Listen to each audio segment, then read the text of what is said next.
as well as having your hierarchy or your list of feared situations, the other thing that you need before starting your exposure and response prevention treatment is a really clear understanding and awareness of all your compulsions. So those are all the things that you do to try and bring down your distress level, alleviate your discomfort, ward off threat. So really anything that you do to try and make yourself feel better. Now there's two main categories of compulsions. The first are your sort of overt behavioural actions which are quite easy to spot. So things like checking, washing, cleaning, ordering, repeating actions, seeking reassurance. They're the actual active behaviours that we do as compulsions. And the second type is what we call mental compulsions, so kind of hidden compulsions that you can't see. So they're things that we do in our heads to try and alleviate that discomfort or ward off the threat or somehow make ourselves feel better in the response to an obsession.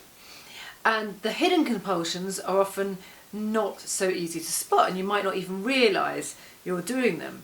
But again, these are things like trying to stop the thoughts, trying to get rid of the thoughts, trying to swap thoughts for other kinds of thoughts, trying to erase thoughts, mentally checking in on things like mentally reviewing, did I definitely do this, sort of like doing a mental check.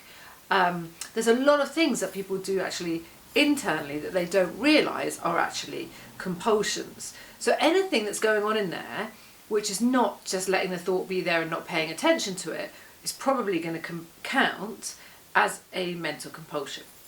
So you really want to be aware of both. Now some people won't have any overt behavioural compulsions, and if that's the case, I've made some videos on those specifically referring to what people call pure. So it's worth looking at those for more specific details on dealing with obsessions with only mental compulsions.